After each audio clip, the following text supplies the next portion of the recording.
The snow on Oscar Magnusson's cabin roof stood 3 feet deep that February morning, yet the structure held firm while every other cabin in the gulch showed dangerous sagging or complete collapse. The gap running along his roof's ridgeline, the feature neighboring prospectors had mocked as wasteful foolishness all winter long, was the only reason he was still alive. Before we dive into how one man's counterintuitive design saved his life, let us know where you're watching from, and if stories of frontier ingenuity move you, hit that subscribe button, because tomorrow's tale of mountain survival is even more unbelievable. The year was 1881, and the Colorado Rockies were experiencing one of their harshest winters in recent memory. Oscar Magnuson and Ernst Holmberg had been working their silver claim in a remote gulch near what would later become the town of Silverton. They had been partners for 3 years, two men who understood the mountains and respected the dangers that came with prospecting at high altitude. Their cabins stood 50 yards apart, built in the standard fashion that every prospector knew: logs notched at the corners, pine boards forming the roof, a layer of tar paper for waterproofing, and packed earth on top for insulation. It was efficient construction that could be completed in a week, and it served its purpose adequately in most conditions. On the night of January 19, 1881, heavy snow began falling. Oscar sat in his cabin, listening to the wind drive snow against his walls. The temperature had dropped well below zero, and he kept his wood stove burning steadily through the night. By morning, the storm had deposited nearly 2 feet of fresh snow across the gulch. Oscar emerged from his cabin to assess conditions and check on Ernst. The landscape had transformed overnight into a uniform white expanse broken only by the dark shapes of cabins and the occasional pine tree bent under snow weight. He walked toward Ernst's cabin and immediately knew something was wrong. The structure's profile looked different, lower somehow, compressed. As he got closer, his breath caught in his throat.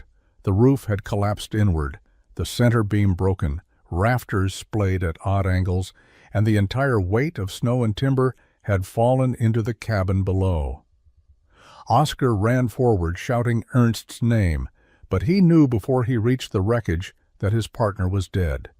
He spent the next 2 hours digging through snow and broken timber. When he finally reached Ernst's body, it was clear that death had come quickly. The main roof beam had struck him as he slept, and the weight of everything above had crushed the life from him in moments. Other prospectors arrived as word spread through the scattered mining camp. They helped Oscar extract Ernst's body and stood in somber silence around the collapsed structure. The general consensus was straightforward and fatalistic. Too much snow, bad luck, the risks of mountain living. These things happened. Men died in the mountains from avalanches, from cold, from accidents, and sometimes from their cabins failing under winter's weight. It was tragic, but not surprising. They would bury Ernst when the ground thawed in spring. But Oscar couldn't accept that simple explanation. He stared at the collapsed roof and asked himself a question that would consume him for months. Why had Ernst's cabin failed while his own, built in the same fashion with similar materials, had held firm under the same snow load? Oscar buried Ernst on a hillside overlooking their claim 2 days after the collapse. The ground was frozen, so he piled stones over the body to protect it from scavengers until spring, when proper burial would be possible. He marked the spot with a wooden cross and returned to his cabin with a mind full of questions that wouldn't quiet themselves. The other prospectors had moved on, accepting Ernst's death as mountain misfortune, but Oscar couldn't let it go. Something about the collapse bothered him in ways he couldn't initially articulate. He returned to Ernst's ruined cabin and began a methodical examination. The snow had been cleared away during the body recovery, exposing the broken timbers and collapsed roof structure. Oscar studied the failure points carefully. The main ridge beam had cracked near its center, but what caught his attention was the condition of the roof boards themselves. They were wet, soaked through, despite the freezing temperatures. He ran his hand along the wood and found a thin layer of ice coating the interior surface of the boards where they had been in contact with the accumulated snow above. Over the next week, Oscar visited every cabin in the mining camp. He carried a small notebook and measured snow depths on roofs, examined the condition of roof boards from inside when prospectors allowed him entry, and asked detailed questions about interior temperatures and stove usage. The other men thought grief had made him peculiar, but they tolerated his strange investigation. What Oscar discovered formed a clear pattern. The warmest cabins, those where men kept their stoves burning hottest through the cold nights, showed the most concerning signs. Wet roof boards, dripping water despite sub-freezing exterior temperatures, and visible sagging in roof structures under snow loads that should have been manageable. The physics became clear to Oscar through simple observation and reasoning. Heat from cabin stoves rose to the ceiling and transferred through the roof boards to the snow layer directly above. This heat melted the bottom layer of snow against the roof surface. During the day, some of this water might drain off, but at night, when temperatures dropped severely, it refroze into solid ice. Ice was far denser and heavier than snow. A cubic foot of fresh snow weighed perhaps 7 to 10 pounds. A cubic foot of ice weighed nearly 60 pounds. The very warmth that kept prospectors alive through harsh winters was creating a deadly accumulation above their heads. Ernst's cabin had failed not because the snow was too heavy, but because Ernst's diligent firekeeping had transformed light snow into heavy ice. The warmest cabin had become the most dangerous structure in the camp. Oscar sat in his own cabin that night, feeling the heat from his stove, and realized that conventional wisdom about winter shelter was fundamentally flawed.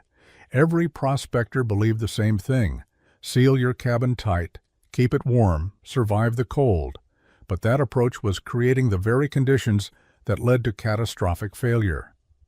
Oscar understood that survival required a counterintuitive solution, one that would challenge everything mountain men believed about winter construction. Oscar spent the remainder of that winter studying snow under different conditions. He would climb onto his own cabin roof with a shovel and dig vertical test pits through the accumulated snow, examining the layers and their characteristics. What he found confirmed his theory with disturbing clarity. The snow nearest his roof surface was always denser than the snow above it. In some spots, he could see clear ice formation where heat transfer had been most intense. The upper layers remained light and powdery, but the bottom 6 inches showed progressive densification from repeated melt and freeze cycles. He began making calculations based on simple observations. Fresh, dry snow weighed approximately 7 to 10 pounds per cubic foot depending on its moisture content and how recently it had fallen. Settled snow that had been on the ground for weeks weighed 12 to 15 pounds per cubic foot as it compacted under its own weight. Wet snow, the kind that formed when temperatures hovered near freezing, weighed 15 to 20 pounds per cubic foot. But ice, solid ice, formed from melted and refrozen snow, weighed nearly 60 pounds per cubic foot. The mathematics were straightforward and terrifying. A roof supporting 2 feet of fresh snow carried roughly 140 pounds per square foot. That same roof supporting 2 feet of ice would carry 720 pounds per square foot, more than 5 times the load. Oscar realized that the solution required preventing the melt-freeze cycle entirely. If snow on the roof could be kept cold, truly cold at the same temperature as the surrounding air, it would remain light and manageable. The only way to achieve this was to prevent heat from reaching the snow through the roof surface. But prospectors needed heat to survive. The stove couldn't be eliminated. Insulation alone wouldn't work because any insulation thick enough to prevent heat transfer would make the cabin interior unbearably hot and would eventually saturate with moisture. The answer came to Oscar during a sleepless night in early March. He needed to let the heat escape before it could transfer through the roof. If heat rose naturally, and these Hottest air accumulated at the peak of the cabin's interior, then an opening at that peak would allow the heat to escape directly into the atmosphere. The roof surface would remain cold because heat would vent out rather than conduct through. The snow above would stay frozen, light, and stable. It was counterintuitive to the point of seeming insane. Every instinct told him that letting heat escape was wasteful and dangerous. He would need to burn more firewood to maintain comfortable interior temperatures. The cabin would be colder, but the roof would be safe. Oscar began sketching designs in his notebook. A gap running along the ridge line, perhaps 6 to 8 inches wide, with the rafters exposed to allow heat to escape freely. The gap would need to be positioned so that snow couldn't fall directly into the cabin interior. Adjustable shutters could close the opening during summer months when snow load wasn't a concern. Spring arrived in the high country during late April of 1881, bringing with it the rapid snowmelt that transformed frozen gulches into rushing streams. Oscar had spent the winter months refining his designs and gathering materials. When the ground finally thawed enough to allow construction, he began building a new cabin 200 yards from his original structure. He chose a site with good drainage and clear sight lines, and he made no secret of his intentions. Word spread quickly through the mining camp that Magnusson was building a cabin with a hole in the roof. Friedrich Brenner was the first to arrive and observe the construction. Brenner was a German prospector who had worked the Colorado mountains for nearly a decade. He was competent, practical, and deeply skeptical of anything that deviated from proven methods. He watched Oscar frame the roof with heavy rafters and then deliberately leave a gap along the ridge line where the two roof planes met. When Oscar explained his reasoning about heat escape and snow weight management, Brenner laughed outright. "You're going to freeze to death, saving firewood for nothing," Brenner said, shaking his head. "Heat rises. Yeah, everyone knows this. So you let it go straight out into the sky? Magnusson, grief has made you foolish." Other prospectors gathered over the following days to witness what they called Swede's folly. They stood in small groups, smoking pipes and offering commentary that ranged from concerned to mocking. Silas Crawford, a Scottish-Irish prospector whose cabin stood nearest to Oscar's construction site, tried to be diplomatic. "Oscar, I understand you're thinking about Ernst's death differently than the rest of us," Crawford said carefully. "But there's a reason we build cabins the way we do. Keeping heat inside is how we survive winter.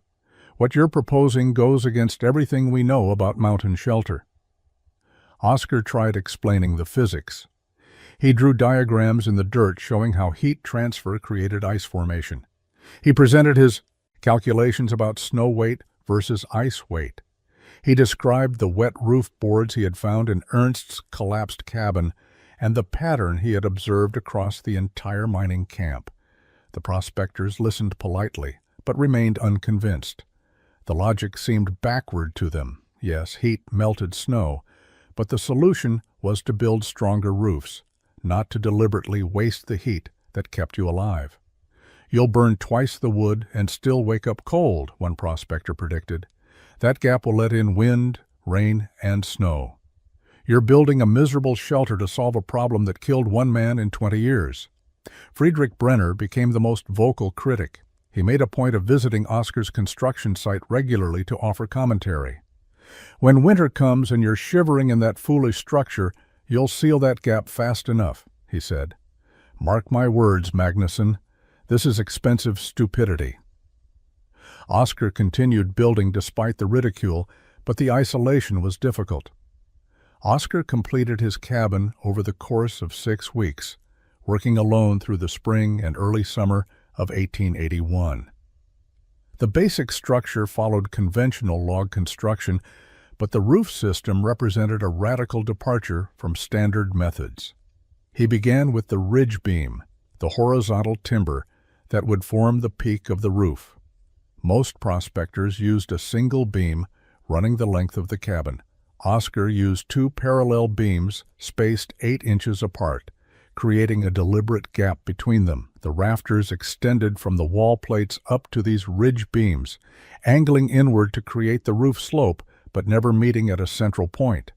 The gap remained open along the entire length of the cabin, approximately 12 feet from end to end.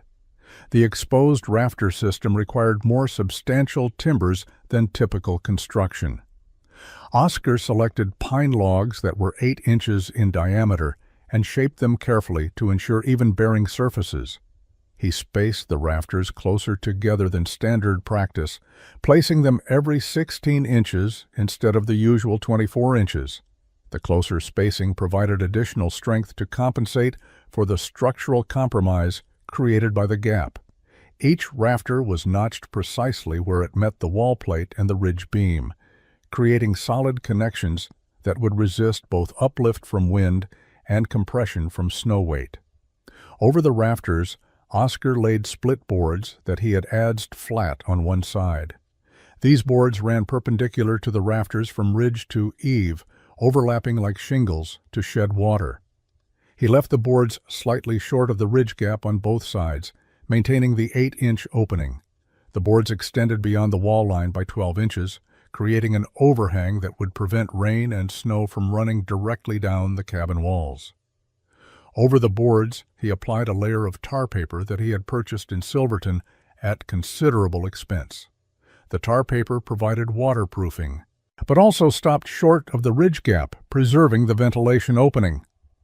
The final roof layer was packed earth mixed with clay, creating a living roof that would support vegetation. Oscar built wooden frames along the edges to contain this soil layer and prevent erosion. The earth layer was 6 inches thick across most of the roof, but thinned to 3 inches near the ridge gap to reduce weight at that critical junction. The multiple layers made the roof heavy, but the robust rafter system supported the load easily. The result was a roof that was waterproof, insulated, and fire-resistant from exterior sparks, yet deliberately vented at its peak. For summer months, when snow load was not a concern, Oscar built removable wooden shutters that could cover the ridge gap. The shutters were hinged and could be opened or closed from inside the cabin using a simple pull system. During winter, the shutters would remain open to allow heat escape. During summer, they could be closed to retain heat during cold mountain nights and to keep out rain. The interior modifications were equally important. November of 1881 brought the first significant snowfall of the winter season. Oscar had been living in his new cabin for 3 months, and the structure had performed well through autumn rains and early cold snaps. He had adjusted his firewood consumption and learned to maintain comfortable interior temperatures despite the open ridge gap. The cabin was indeed colder than a fully sealed structure, requiring approximately 30% more wood to heat, but it remained livable. On the morning of November 8th, he woke to find 18 inches of fresh snow blanketing the gulch. By mid-morning, Oscar climbed onto his roof to examine the snow conditions. The accumulation was uniform and light, the kind of powder that came with very cold temperatures. He dug down through the snow layer with his hands until he reached the roof surface. The boards were cold to the touch, the same temperature as the surrounding air. The snow against the roof showed no signs of melting or densification. It remained loose and crystalline, easily displaced with a sweep of his arm. He estimated the weight at approximately 8 pounds per cubic foot based on how easily it compressed under pressure. Later that day, he visited Silas Crawford's cabin on the pretense of borrowing tools. Crawford invited him inside, and Oscar immediately felt the difference in temperature. Crawford's cabin was significantly warmer than his own, the sealed roof trapping heat efficiently. But when Oscar glanced up at the ceiling, he noticed moisture beading on the log rafters. He asked if he could check the roof from outside, and Crawford agreed, though he seemed puzzled by the request. On Crawford's roof, Oscar dug down through the same 18 inches of snow. The snow nearest the roof surface was noticeably denser than the upper layers. It packed in his hand rather than falling apart. More. Telling, the roof boards were wet to the touch despite the freezing air temperature. Heat from Crawford's stove was transferring through the roof and melting the bottom layer of snow.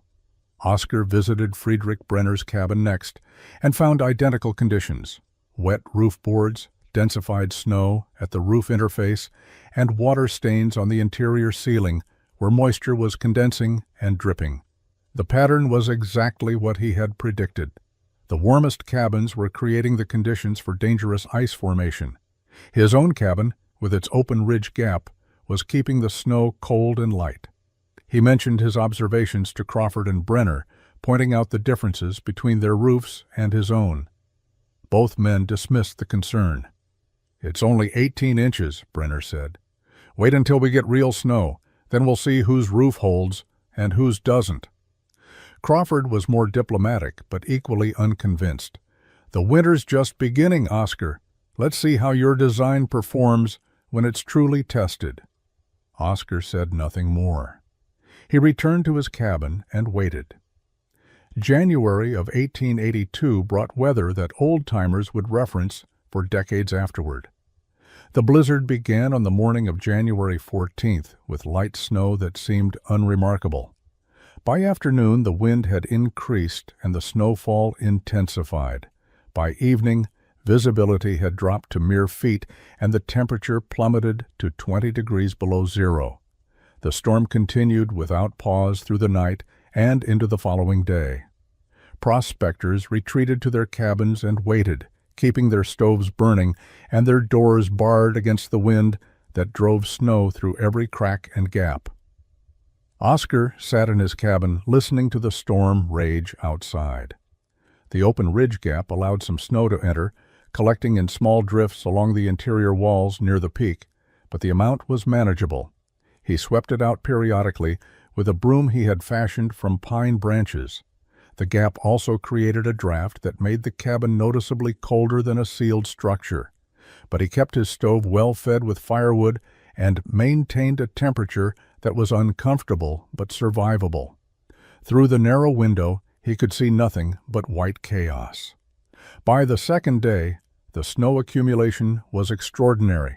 Oscar estimated 3 feet had fallen, with more coming steadily.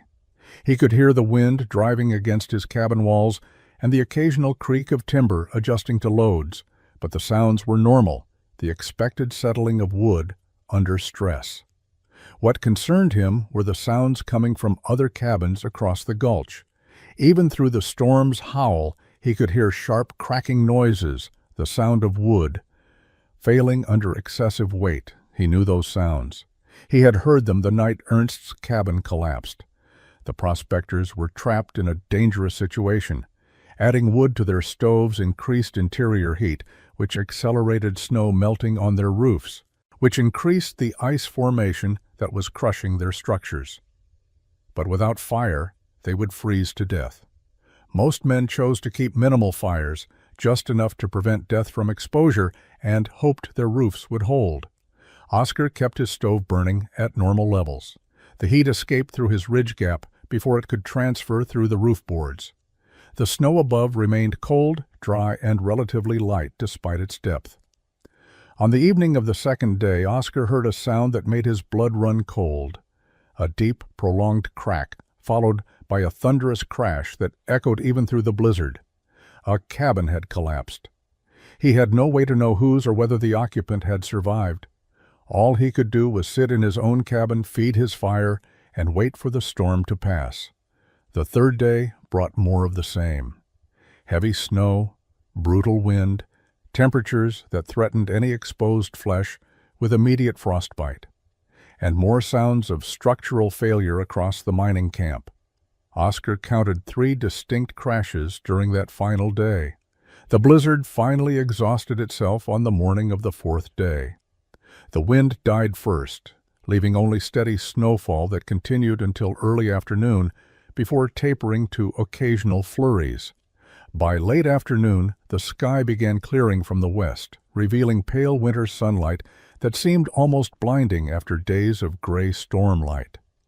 Oscar opened his cabin door and confronted a transformed landscape.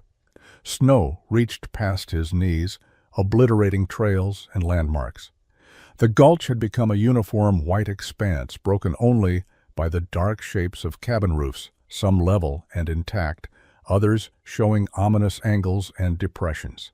He counted 7 cabins with visible damage. 3 had completely collapsed, their roofs caved inward, with only broken timber visible above the snow line. 4 others showed dangerous sagging. The ridge lines curved downward in ways that indicated imminent failure. Smoke rose from several chimneys, indicating survivors, but many cabins showed no smoke at all. Oscar strapped on the snowshoes he had crafted the previous autumn and began making his way through the deep snow toward the nearest collapsed structure. Friedrich Brenner's cabin still stood, but barely.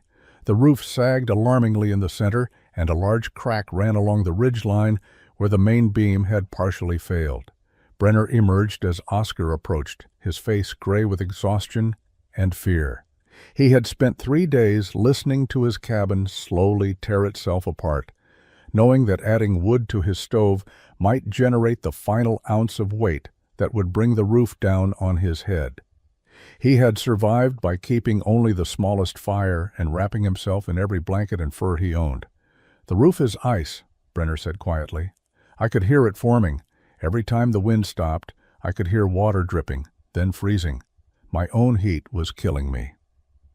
Silas Crawford's situation was worse.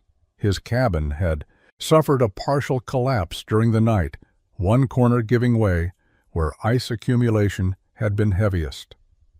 He had escaped through the window as timber fell, spending the remainder of the storm in a snow shelter he had frantically dug into a drift. He was suffering from frostbite on 3 fingers and both feet, but he was alive. Over the following hours, the surviving prospectors emerged and began accounting for the damage. 2 men had died in the collapses, crushed under roof weight, just as Ernst Holmberg had been 14 months earlier. Others had survived but lost everything they owned, their supplies and equipment buried under broken timber and compacted snow. The mining camp looked like a battlefield, structures destroyed, men wandering in shock, the white landscape marred by wreckage. Oscar's cabin stood untouched. The snow on his roof was deep, approximately 3.5 feet, but the structure showed no stress. When Brenner and several other prospectors made their way to examine it, they found the roof level and solid.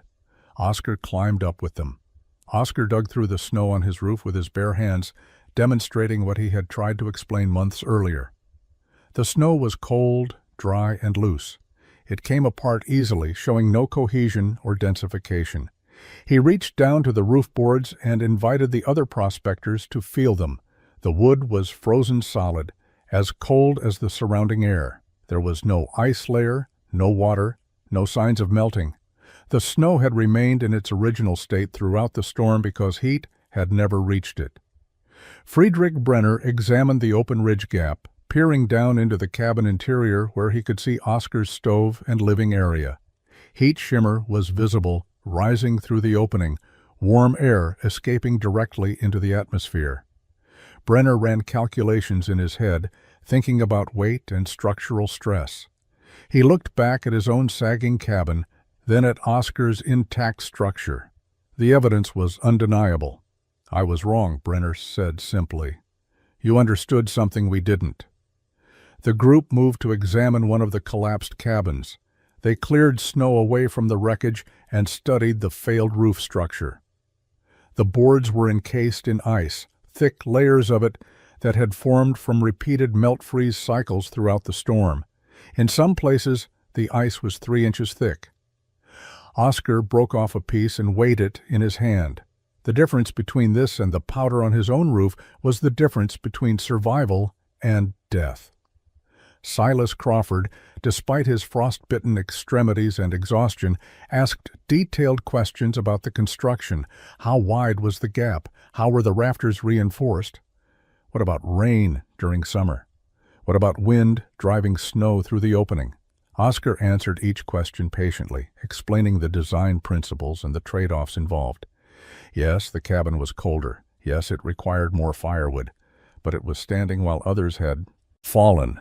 Over the next week, as the mining camp recovered from the blizzard's devastation, Oscar's cabin became a gathering point for discussions about construction techniques. Men who had lost their shelters needed to rebuild before the next storm arrived. Those whose cabins had survived but showed damage needed to make repairs. Everyone wanted to understand the ventilation principle that had saved Oscar's life. Friedrich Brenner was the first to explicitly ask for help. His cabin was unsafe to occupy, the cracked ridge beam liable to fail completely at any moment. He needed to build new shelter quickly, and he wanted to incorporate Oscar's design.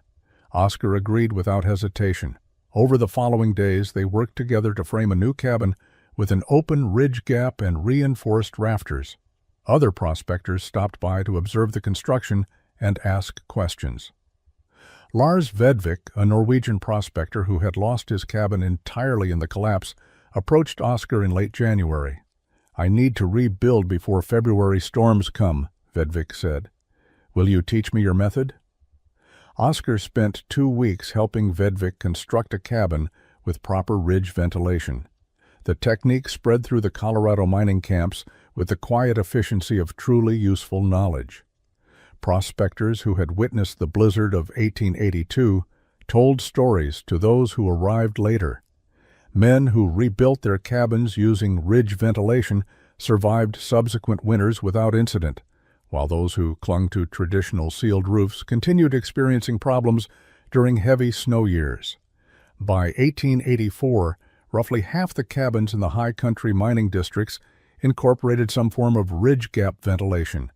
The miners called them Magnusson vents, or Swedish openings, though Oscar himself never claimed credit or tried to profit from the innovation. The design variations reflected individual circumstances and available materials. Some prospectors built adjustable shutters like Oscar's original. Others created permanent openings with overhanging covers that kept out rain while allowing heat escape. A few incorporated the ventilation principle into their chimney designs, creating dual-purpose structures that vented both smoke and excess heat. The specific details varied, but the underlying physics remained constant. Keep the roof cold, keep the snow light, survive the winter. Oscar continued prospecting in Colorado until 1889. He never struck the rich vein that would make his fortune, but he earned enough from consistent small finds to save money and maintain his independence. The mountains had taken his partner and nearly killed him through ignorance, but they had also taught him lessons about survival that transcended simple toughness or luck. He understood that frontier life required intelligence as much as courage, careful observation as much as bold action. In the spring of 1889, Oscar left the mountains for the final time. He was 44 years old, had survived 8 brutal winters, and recognized that his body was wearing down from the constant physical demands of prospecting. He traveled to Denver and used his savings to purchase a small house on the edge of the growing city. He found work as a carpenter, building homes and commercial structures for the waves of settlers, arriving as Colorado transitioned from mining frontier to established state. He married in 1891 a widow named Anna Bergstrom, who had emigrated from Sweden 5 years earlier. They had 2 children, both daughters, and lived a quiet domestic life far removed from the wilderness that had shaped Oscar's younger years. He never spoke much about his time in the mountains.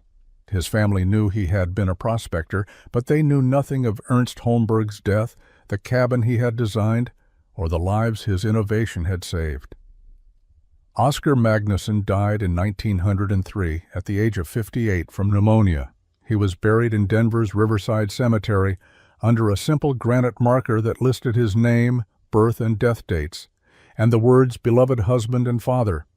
There was no mention of mining, no reference to mountain survival, no acknowledgement of the counterintuitive design that had changed how men built shelters in high-altitude snowfall regions. But in the mountains, his legacy endured in the structures themselves.